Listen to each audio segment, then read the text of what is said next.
தமிழை குறித்து மோடி அவர்கள் பேசுறாரு, எல்லா இடத்துலயும் போனா பேசுறாரு, கணியன் பூங்குன்றனாரை பற்றி பேசுறாரு, பாரதியாரை பற்றி பேசுறாரு, திருக்குறளை பற்றி பேசுறாரு, எல்லா விஷயம் தமிழ் எனக்கு பிடிக்கும்ன்றாரு, இல்லைன்னு சொல்ல. ஆனா செயல் வடிவத்துல என்ன செய்யறாரு? தேர்தல் பத்திரம்ன்றது வந்து யாருக்கும் தெரியக்கூடாது, நான் கொடுத்தவனே வெளியிட தேவையில்ல, வாங்கினவங்களும் வெளியிட தேவையில்ல. இது இந்தியா போல ஜனநாயக நாட்டுல வந்து இது எவ்வளவு பெரிய பலவீனமான ஒரு கொள்கை. கருப்பு பணத்தை ஒழிப்பேன், கள்ள பணத்தை ஒழிப்பேன்றதுக்காகத்தான் ரூபாய் நோட்டுகளை செல்லாத அறிவிச்சாங்க. இப்போ தேர்தல் பத்திரம் அது சீக்கிரட்டா கொடுக்கணும், சீக்கிரட்டா வாங்கணும். கருப்பு பணம் கள்ளக்கடத்தை ஒழிக்கிறதுக்கு நீங்க நடவடிக்கை எடுங்க. இந்தியாவில் one of the leading bank 3 மாச தவணை கேட்டு இப்போ 30 நாளைக்குள்ள கொடுத்துட்டாங்க. இதுக்காக எதுக்கு 3 மாசம் தவணை கேட்டாங்க? கட்சி அலுவலகத்தை அடிச்சு உடைக்கும் போது பெரிய அளவுல போலீஸ் வந்து எதிர்ப்பு அதுல காட்டு. இன்னைக்கு ஓபிஎஸ் நிலைமை என்ன? ஓபிஎஸ் தான் 3 முறை முதலமைச்சர், அவர் தான் பயங்கர செல்வாக்கு எல்லாம் சொன்ன ஒரு ஓபிஎஸ்க்கு ஏன் ஒரு 10 இடம் கூட கொடுத்துருக்கலாமே பிஜேபியில? இரவோடு இரவாக கடைசியா ஒரு இடத்துல நான் சுயேட்சையாவது நின்றுக்கிறேன்னு அவர் சொல்லக்கூடிய நிலைமையை உருவாக்குனது பிஜேபி.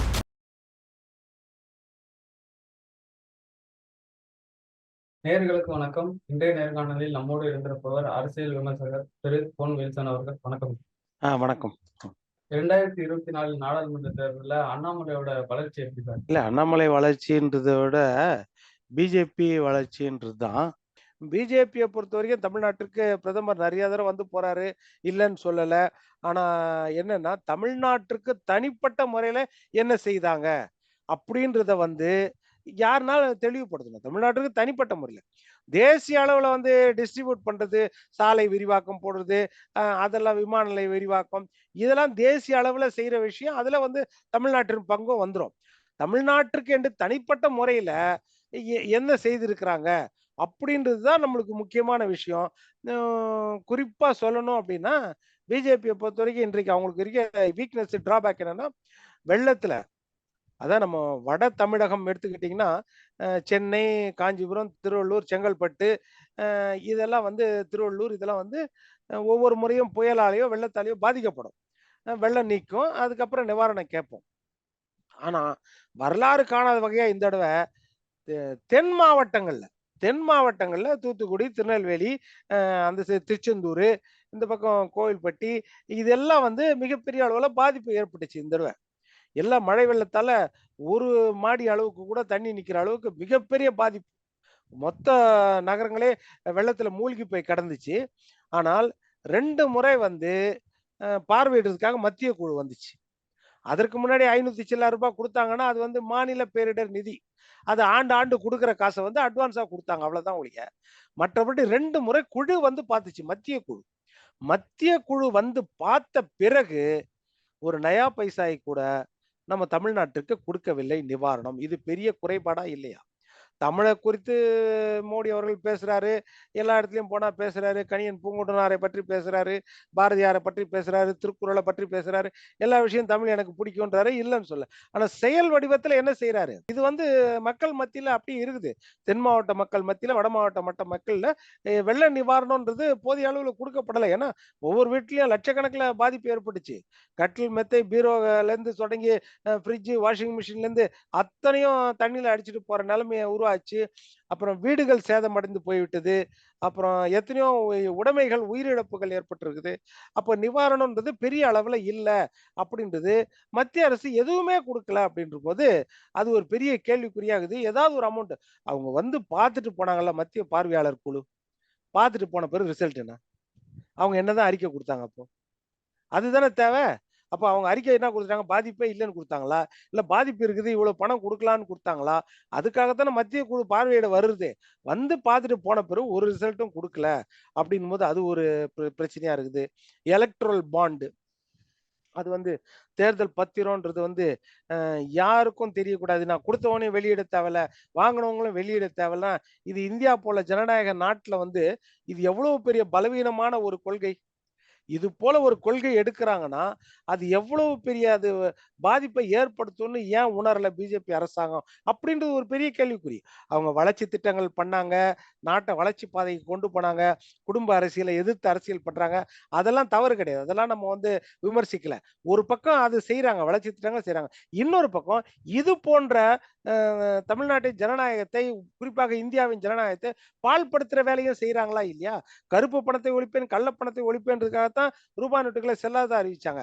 இப்போ தேர்தல் பத்திரம் அது சீக்கிரட்டா குடுக்கணும், சீக்கிரட்டா வாங்கணும்ன்றதும் கருப்பு பணம், கள்ள பணத்த ஒழிக்குது அப்படின்னா, கருப்பு பணம், கள்ள பணத்த ஒழிக்கிறதுக்கு நீங்க நடவடிக்கை எடுங்க.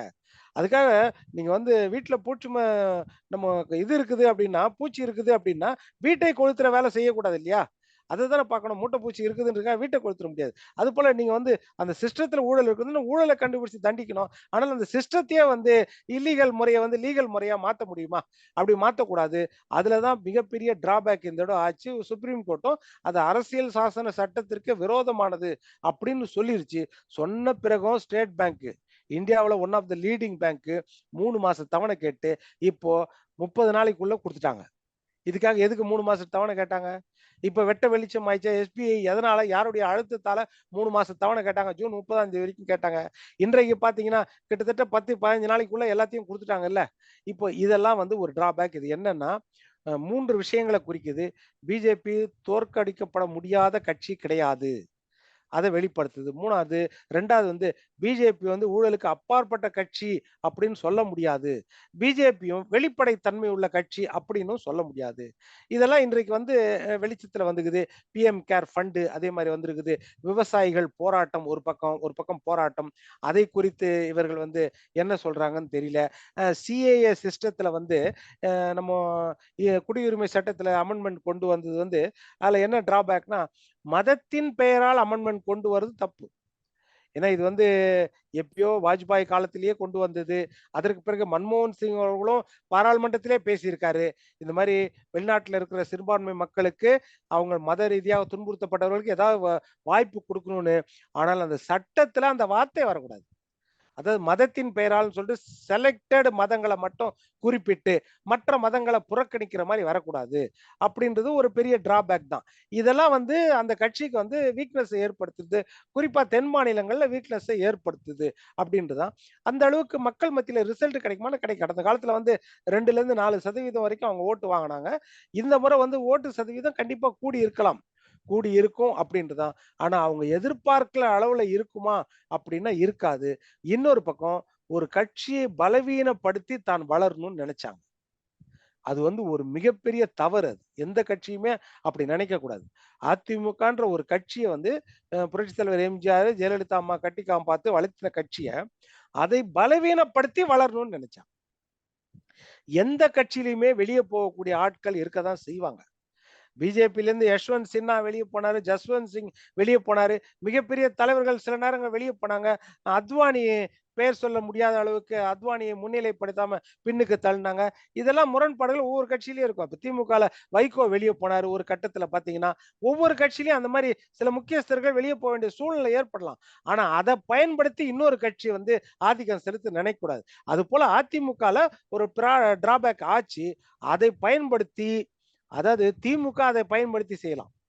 திமுக வந்து திரு ஓபிஎஸ் அவர்கள் வந்து கட்சி அலுவலகத்த அடிச்சு உடைக்கும் பொழுது, பெரிய அளவுல போலீஸ் வந்து எதிர்ப்பு அதுல காட்டல. நெனச்சா ஈஸியா அத தடுத்து நிறுத்திருக்கலாம். ஆனா தடுக்காம இருந்தாங்கன்னா, திமுக இயற்கையா அப்படிதான் இருப்பாங்க. ஏன்னா எதிர்க்கட்சி அவங்க. எப்படி தீய சக்தின்னு எம்ஜிஆரால் அடையாளம் காட்டப்பட்ட கட்சி. அவங்க அப்படி இருக்கலாங்க இயற்கையா. ஆனா கூட்டணியில இருக்கிறேன்னு சொல்ற பிஜேபி வந்து எங்களுக்கு எல்லாம் ஒண்ணுதான். எடப்பாடியும் ஒண்ணுதான், ஓபிஎஸும் ஒண்ணுதான், டிடிவியும் ஒண்ணுதான், சசிகலாவும் ஒண்ணுதான். அப்படின்ற நிலைப்பாட அவங்க எடுக்கும்போது, கூட்டணியில இருக்கிற தொண்டர்கள் இருக்கிறாங்க பாருங்க, இரட்டலைய தொண்டர்கள். அந்த தொண்டர்களுக்கு வெறுப்பு ஏற்பட்டுருச்சு. அந்த வெறுப்பு நிரந்தரமான வெறுப்பா மாறி, ஏற்கனவே அந்த கூட்டணி வைக்கிறது அவங்களுக்கு கஷ்டமா இருந்துச்சு. அப்ப நிரந்தர வெறுப்பா மாறி தான் சந்தர்ப்பத்தை பயன்படுத்தி வெளிய வந்துட்டாங்க. அவ்வளவுதான். அப்போ என்னன்னா, இன்றைக்கும் என்னன்னா, அவங்க அத பயன்படுத்தி பிஜேபி தன்னையே பலவீனப்படுத்திக்கிச்சு. இன்னொரு கட்சிய பலவீனப்படுத்துறேன்னு சொல்லி, இன்றைக்கு என்ன ஓபிஎஸ் நிலைமை என்ன ஆச்சு? இன்னைக்கு ஓபிஎஸ் நிலைமை என்ன ஆச்சு? ஓபிஎஸ் தான் 3 முறை முதலமைச்சர். அவர் தான் பயங்கர செல்வாக்கு. எல்லாம் சொன்ன ஒரு ஓபிஎஸ்க்கு ஏன் ஒரு 10 இடம் கூட குடுத்துருக்கலாமே பிஜேபில.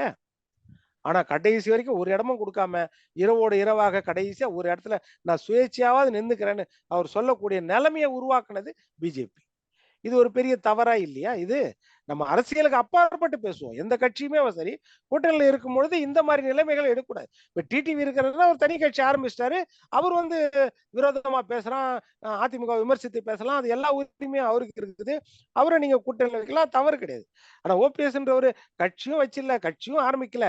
ஆனா இந்த கட்சி தான் என்றுன்னு சொல்றாரு.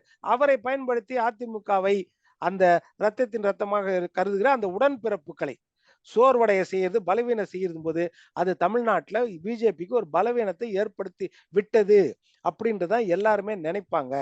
அது இன்றைக்கு அது விளைவா இருக்கிறது. ஆனா தேர்தல் முடிவு தான் அதை பற்றி சொல்லும் அப்படின்னு தான் நான் நினைக்கிறேன். ஹாய் வியூவர்ஸ், மசாலா விஷன் சேனலை மறக்காம சப்ஸ்கிரைப் பண்ணுங்க.